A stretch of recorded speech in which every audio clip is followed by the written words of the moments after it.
Hi hello नमस्कार। इस channel में आने के लिए आप सभी को आभार। तो अब हम अपने लास्ट हार्डवेयर तक पहुंच चुके हैं। अगर आपको याद हो, मैंने बहुत वीडियो के पहले मैंने आपको समझाया था कि हमारे 5 चीजें हमें चाहिए होता है कंप्यूटर के लिए बेसिक। तो हमने क्या क्या कवर किया? प्रोसेसर हमारा हो गया, रैम हो गया, मदरबोर्ड हो गया, हार्ड ड्राइव हो गया। अब हमें चाहिए इन सबको पावर देने वाला, एनर्जी या फिर पावर को, इलेक्ट्रिसिटी को, उसको हम कहते हैं पीएसयू। पीएसयू मतलब पावर सप्लाई यूनिट। अब ये काफी सेल्फ एक्सप्लेनेटरी है, क्योंकि पावर सप्लाई यूनिट मतलब पावर सप्लाई करने वाला यूनिट, उसको हम कहते हैं पीएसयू। ठीक है।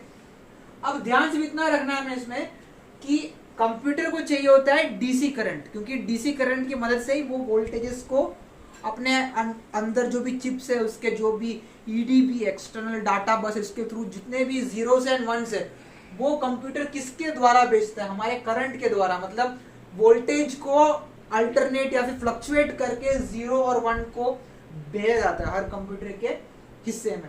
सो AC is not required for computer, we need DC. But as we all know कि हमारे घर पे जो करंट आता है वो एसी आता है 230 वोल्ट और करीब 50 हर्ट्ज या 30 हर्ट्ज 60 हर्ट्ज के फ्रीक्वेंसी है।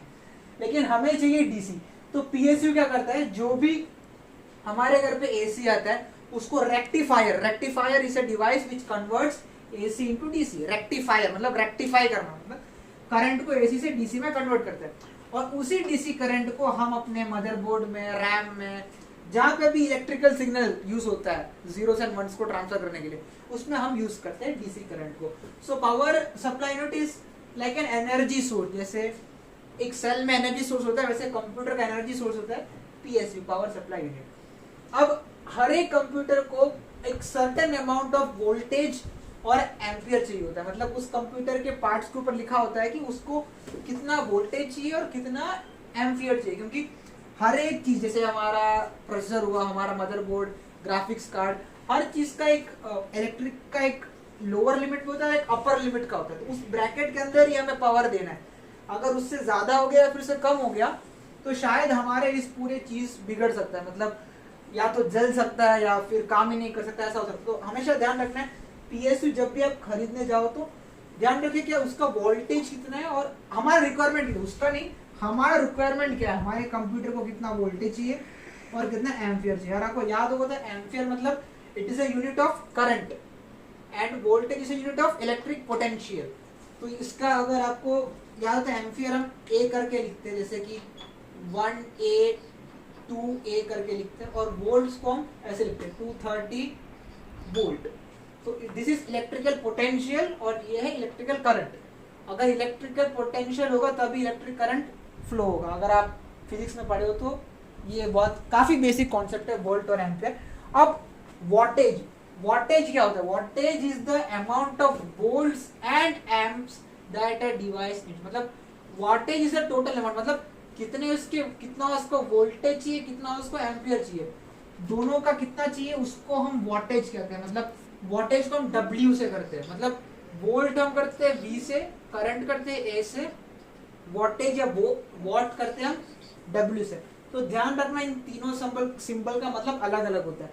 तो इन तीनों चीजों का ध्यान रखना जब भी हम कोई भी पीएसयू खरीदे अपने कंप्यूटर के लिए। तो wattage is the total amount, मतलब हमें कितना चाहिए, कितना वोल्ट चाहिए, कितना एम्प्स चाहिए, उसको हम वॉटेज कहते हैं। तो जब भी हम पीएसयू लेने जाएंगे तो ऐसा होगा, PSU 200 W, W stand for wattage. हम वोल्ट या एम्पियर नहीं लिखेंगे, उन दोनों को मिला के हम डायरेक्ट वॉटेज, मतलब कितने का होगा, 200 वॉटेज का होगा, करीब 100 वॉटेज का होगा, 500 वॉटेज का होगा। सो इट डिपेंड्स कि हमारा रिक्वायरमेंट कितना है, हमारे कंप्यूटर को कितने वोल्ट चाहिए, कितने एम्पियर चाहिए, उसके हिसाब से हम पीएसयू लेंगे 200 वॉटेज का या फिर 100 वॉटेज का या फिर 500 वॉटेज का। अब if PSU is not compatible, अगर पीएसयू इन जो भी इसके स्टैंडर्ड्स को या इसके मतलब जरूरतों को पूरा नहीं करता, तो इसमें दो पॉसिबिलिटी है। अगर पीएसयू वीक है, अगर जहां हमें 200 वोल्टेज चाहिए वहां हमने 100 वोल्टेज का पीएसयू लगाया, पावर सप्लाई यूनिट, तो हमारा कंप्यूटर चालू ही नहीं होगा पहली बार। पर मान लो जहां हमें 200 वोल्टेज चाहिए था वहां हमने पीएसयू लगाया 500 वोल्टेज का, तो क्या होगा, हमारा पीसी खराब हो जाएगा, जो भी उसके कंपोनेंट्स है वो जल सकता है या फिर पूरा खराब हो जाएगा। तो इन दोनों में हमें नुकसान है, तो हमें ध्यान रखना है कि हमारा रिक्वायरमेंट कितना है। और पीएसयू हमें अच्छी कंपनी का हमेशा लेना चाहिए, उसमें कभी भी कॉस्ट कटिंग नहीं करना है, क्योंकि पीएसयू अगर थोड़ा सा भी गलत हो गया तो हमारे जितने भी पार्ट्स है, RAM, motherboard, processor, graphics card, ये सब एक साथ खराब हो सकता है। अगर छोटा सा भी शॉर्ट सर्किट आया या फिर उसके ओवर करंट जो आता है, कई कई बार वोल्टेज फ्लक्चुएट होता है, तो कई कई बार क्या है ज्यादा करंट ना आ जाए। तो पीएसयू हमेशा हमें अच्छी क्वालिटी का, अच्छे कंपनी का, अच्छे ब्रांड का लेना चाहिए। So this is our main topic PSU. आप एक बार समझ गए, PSU stand for power supply unit. तो बस हमें ध्यान रखना है एसी और डीसी में हमेशा कंप्यूटर को चाहिए होता है DC. So that pretty much sums it up. तो अब पीटर साहब आपको कुछ डाउट है इसमें? काफी सिंपल टॉपिक है sir PSU, basic concept simple है, बट मेरे लिए एक डाउट है, हमारा एसी करंट हम लोग कंप्यूटर के लिए क्यों डीसी पे चेंज करता है? सर इसके लिए आपको मैं समझाता हूँ। जैसे जो एसी होता है ना sir, it is known as alternating current. मतलब अगर ये एक डीसी का करंट का एक अगर एक लाइन है और एक हमारा एसी का लाइन है, ठीक है, तो अगर इन दोनों को देखेंगे तो इसमें डीसी में करंट डायरेक्ट एक ही साइड फ्लो होता है। मतलब करंट या तो लेफ्ट की तरफ जाएगा ऐसे या इस तरफ जाएगा। मतलब अभी हम मान लेते हैं करंट इस तरफ जा रहा है, लेकिन एसी में क्या होगा, करंट पहले इस तरफ जाएगा, फिर वापस उस तरफ जाएगा, फिर वापस इस तरफ आएगा। मतलब अल्टरनेटिंग, उसका डायरेक्शन अल्टरनेट होता है। मतलब इसका मेन यूज होता है लॉन्ग डिस्टेंस में बिजली को पहुंचाने के लिए, जैसे हमारे घर में। लेकिन हर एक अप्लायंस को, हमारे जो भी चीज है, लैपटॉप, टीवी, उनको डीसी चाहिए, क्योंकि उनको एक ही one only they need to current in one direction only. उनको अगर करंट आके फिर वापस चला गया उस तरफ तो डिवाइस बंद हो जाएगा ना, तो उनको डायरेक्ट सप्लाई चाहिए। तो एसी मींस उसका डायरेक्शन बदलता रहता है, मतलब यहाँ पे आएगा फिर यहाँ पे आएगा, मतलब एक फ्रीक्वेंसी, एक ऑसिलेशन जैसा होता है। लेकिन डीसी में डायरेक्टली एक ही डायरेक्शन में करंट फ्लो होता है।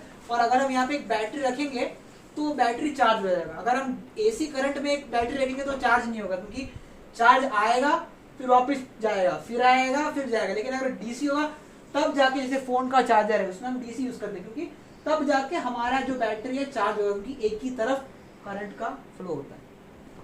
ठीक है, फिर एक और काम है, ये कंप्यूटर पे हम लोग कुछ काम किया तो फिर हमको कुछ गलती किया तो शॉक नहीं होगा, बट एसी पे है तो शॉक मिल जाएगा। वो रीज़न ये डीसी के वजह से ये शॉक कुछ नहीं होगा। हम लोग काम करने के समय उसका वोल्टेज बहुत कम होगा, इसलिए ये कंप्यूटर पे काम किया तो हमको मदरबोर्ड से कोई जगह पे कुछ शॉक नहीं होगा।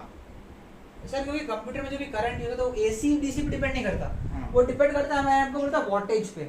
मतलब जैसे अगर आप बड़े से, हमारे कंप्यूटर को उतना करंट की जरूरत ही नहीं है। मतलब जो भी वोल्ट्स होंगे वो 230 नहीं होता कंप्यूटर में, तो अगर करंट लगेगा तो भी एक हल्के अमाउंट का लगेगा। मतलब it doesn't depend on AC और डीसी। दोनों का अगर वोल्टेज ज्यादा है तो दोनों हानिकारक है हमारे लिए, डजंट मैटर एसी की डीसी हो, लेकिन उसका वोल्टेज डिपेंड करता है कि वोल्टेज अगर कम है तो ठीक है, अगर वोल्टेज ज्यादा है डीसी हो या एसी हो, दोनों तो current depends upon voltage, not on the type of current. Okay, but comparatively voltage कम है ये कंप्यूटर में, क्योंकि इसको उतनी जरूरत है, ज्यादा जरूरत है। ठीक है, ओके, थैंक यू एल्बर्ट। तो आज के लिए हमारा इतना था पीएसयू। अब हम अगले वीडियो में मिलते हैं नए टॉपिक के साथ, तब तक के लिए बाय।